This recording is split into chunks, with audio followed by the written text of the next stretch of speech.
the public appreciate and accept what I've done all these years.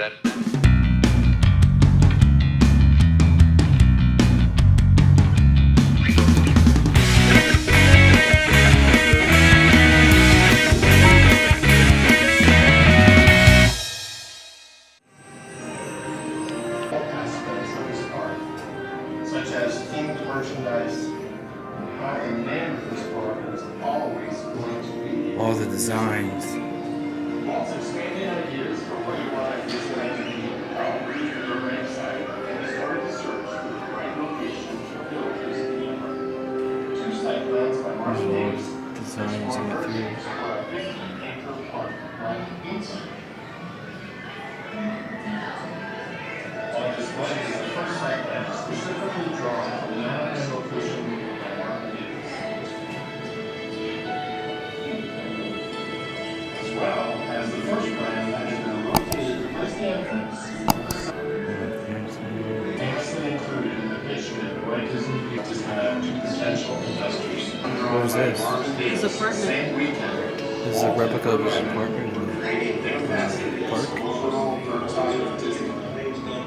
The site plan is included in their drawings in the bottom right corner. Seeing this collection together of Disneyland site plans shows exactly what Walt was thinking as how he kept trying different arrangements and including a variety of attractions and experiences.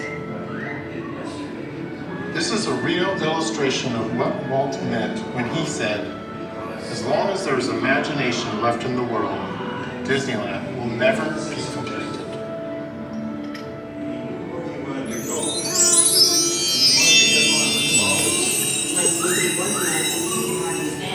Soldering something, you would only. Up here I have a 2,000 things in my feathered brain to tell you about Walt Disney's Enchanted Tiki Room. It is the most amazing show in Disneyland. It is 17 minutes in all. The birds tell jokes, the flowers sing, the tikis chant, and my cousin Jose, he whistles and he croons. Oh. You have to see it to believe it, and then you will not believe it.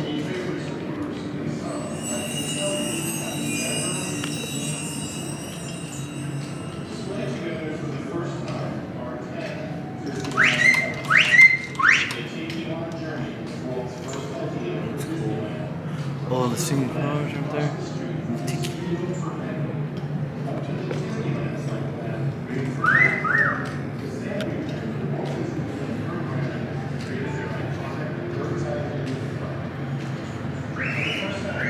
Walt had a supreme, unassailable confidence in his convictions. And when he looked at you, you've got to believe it too. He looked right at your eyes and he'd say, He knew you would do better than what you thought you were capable of doing, and you would go home with a headache trying to figure out how you were going to do it, but you always did find out a way that worked. The minor actions of the animals just weren't good enough. He wanted something better and better and better, more human-like. You know, when Lincoln was first in the show, many people thought it was an actor. They just swore it wasn't really an animated character. They thought it was a human. He himself was the greatest story.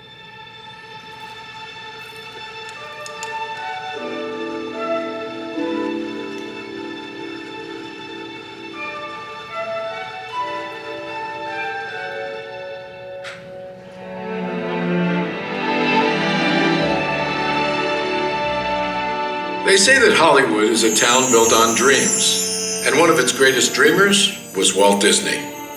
His life was filled with both exhilarating success and heartbreaking setbacks.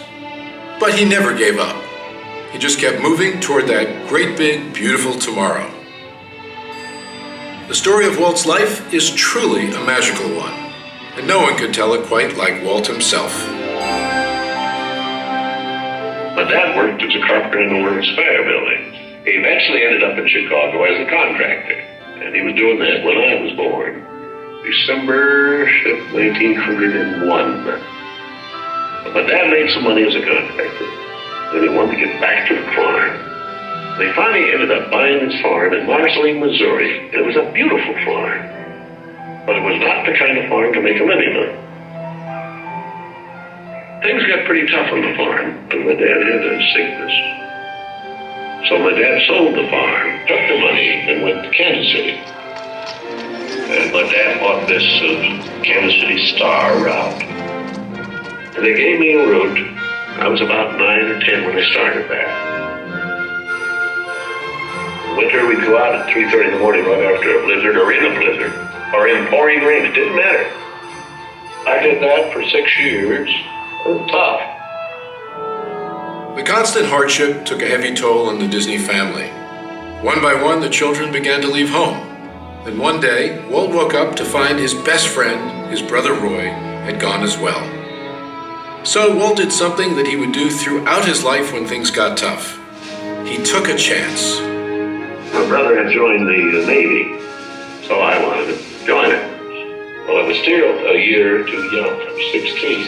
Finally, this kid come in to me very excited. He said, there's something just forming here that you and I can get in. I said, what is it? He said, an ambulance unit. I was in Paris, 3rd of September, when Pershing pulled out. Paris, which had been this exciting thing with all its soldiers and things, suddenly there wasn't a soldier to be seen. And I suddenly became very lonesome. So then I went in and put a request in to be discharged. So I hit Chicago, that's where my parents were living, and I said, Dad, I want to be an artist. And my dad, he just couldn't buy that. So I pulled stakes and moved to Kansas City. Roy was in Kansas City working at a bank. One of the fellows working with Roy said, say, I have a couple of friends that have an art shop. So I went up with these samples, and there were all these corny things I'd done in France. Well, my gosh, they hired me. I mean, right on the spot. So I took the camera home, and then I started experimenting. My own thing. So then I went into this Kansas City Film Festival. So that was where I got started in the animation business. So I was thinking if I had something with a novel to it, I might crack the market. But I still couldn't get anywhere with it. I failed. I learned a lot out of that. And I think it's important to have a good art failure when you're young. So I packed all my worldly goods in a cardboard suitcase. I went to Hollywood. Arriving there with just $40 in my pocket from my Kansas City ventures. Now my brother Roy was already in Los Angeles. Both of us were unemployed. We solved the problem by going into business for ourselves. We established the first animated cartoon studio in Hollywood. Walt's dreams were finally coming true. He had his first big hit, Oswald the Lucky Rabbit. And he had married the love of his life, Lillian, an ink and paint artist at the studio who shared his dreams. Then he was dealt a devastating blow. On a business trip to New York City, he learned that he had lost ownership of Oswald due to a contract loophole. And to make matters worse, the distributor had signed away Walt's artists. Most people would have given up right then and there. Not Walt Disney. He sent a telegram to his brother Roy. Everything okay. And as he headed home to California, something happened along the way that would change things forever. Mickey Mouse came into her life. He popped out of my mind onto a drawing pad on a train ride from Manhattan to Hollywood at a time when the business fortunes of my brother Roy and myself were at lowest ebb and disaster seemed right around the corner. His first actual screen appearance was at the Old Colony Theater in New York in Steamboat Willie. He was the first cartoon character to stress personality, and I thought of him from the first as a distinct individual. I did the voice. Hang on, pal, here we go.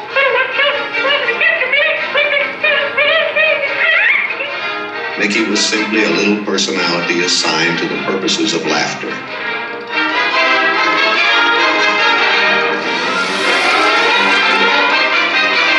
Mickey fitted the need exactly. He brought in the money which saved the day. He enabled us to explore our medium, and he paved the way for our more elaborate screen ventures. By nature, I'm an experimenter, so I had another idea which was plaguing my brain. It was the Silly Symphonies. It was a series without a central character. Every one of us a new type of subject to give us something to reach out and accomplish something different.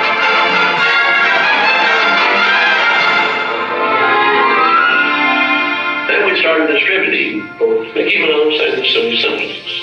It was nip and tuck, give them out. Walt began to push himself and his artists. And when he wasn't working, he was worrying about the future. And then the inevitable happened. In 1931, he had what he called a heck of a breakdown. So he did something unique for Walt Disney. He took time off and took his wife on the first vacation they had ever had. When they returned, he was a new man, filled with ideas for the future.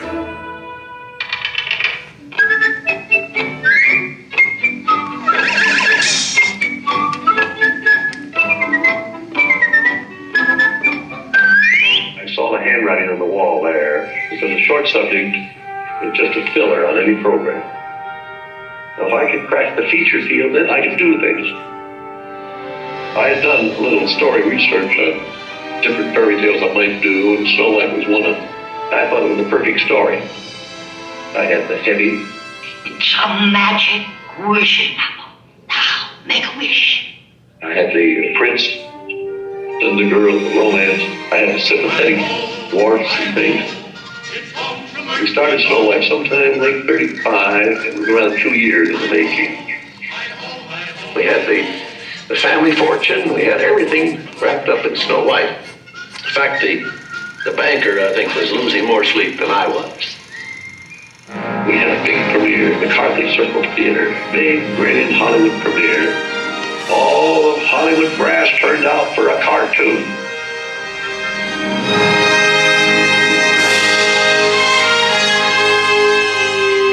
The Daddy of Snow White and the Seven Dwarfs is going to be presented this beautiful statue.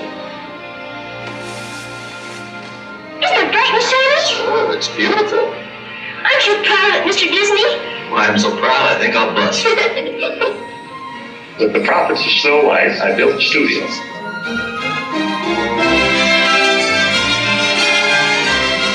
Years later, I was almost broke. Plus, I had all these pictures and words. But I don't give up. Strings, but you can see there are no strings on me. Bambi. Fantasia.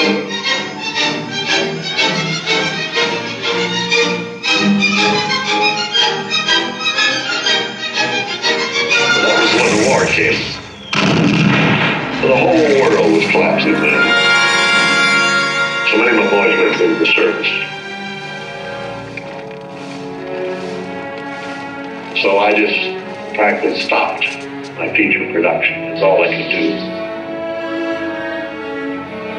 But after the war, there was quite a problem picking up the pieces. I knew that diversifying of the business would be the salvation of it. So I tried various things. I wanted to go beyond the cartoon. And I thought if I could get into the live end, that there's things I could do. Stand by, engines. Come on, now, boy, get him! Not bad, eh, Charlie? Let's open her up and see what she'll really do. I wanted enough different types of things that I could fall on my nose. One of these pictures, but I had another one right behind it that would hit. After long concentration on live action and cartoon films, we decided to try something that would employ about every trick we learned in the making of films. We would combine cartoon, live action, in enormous fantasy, Mary Poppins. As the original Mary Poppins budget of $5 million continued to grow, I never saw a sad face around the studio. Even my brother Roy was happy. This made me nervous. And the horrible thought struck me. Suppose the staff had finally conceded that I knew what I was doing. Once again, Walt Disney had created storytelling magic to reinvent family entertainment. But even then, he wasn't finished. He had a bigger dream in mind. Well, it came about when my daughters were very young, and Saturday was always Daddy's Day with the two daughters. So we'd start out and try to go someplace with, different things, and I would take them to the merry-go-round, and I took them different places, and as I'd sit there while they rode the merry-go-round, did all these things, I felt that there should be something built, some kind of an amusement enterprise built where the parents and the children could have fun together. So that's how Disneyland started. It takes a lot of money to make these dreams come true. And we had everything mortgaged, including my family. I started with many ideas, threw them away, started all over again. And eventually it evolved into what you see today as Disneyland. But it all started from a daddy with two daughters wondering where he could take them, where he could have a little fun with them too. The park means a lot to me in that something will never be finished, something that I can keep developing and adding to. Not only can I add things, but even the trees will keep growing. The thing will get more beautiful every year. And I knew that if I did anything like the park, I had to have some kind of a medium like television to let the people know of. The world is a carousel of color, history, comedy, fantasy. There's drama and mirth, there's old Mother Earth, with all of her secrets to see. The miracle of imagination, the marvels of earth, sea and sky. These wonders untold are ours to behold in the funny world, the sunny world, the wonderful world of And now your host, Walt Disney. Today, I want to share with you some of our ideas for Disney World. Here in Florida, we have something special we never enjoyed at Disneyland, a blessing of size. There's enough land here to hold all the ideas and plans we could possibly imagine.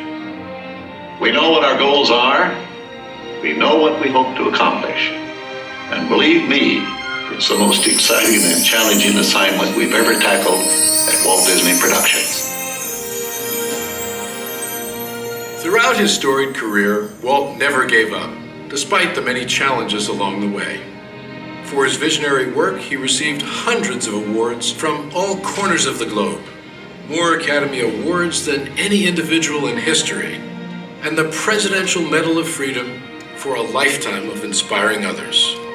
He created dreams that live on today for millions around the world. But with all of that, when asked to name his greatest reward, Walt's reply was surprisingly humble. Well, my greatest reward, I think, is that I've been able to build this wonderful organization, and also to have the public appreciate and accept what I've done all these years. That is a great reward. But all individuals are different. I had a brother who I really envied because he was a mailman. But he was the one that had all the fun. He had himself a trailer, and he used to go off and go fishing, and he didn't worry about payrolls, that story. He just had picture grocers or anything, and he was the happy one. I always said he's the smart Disney.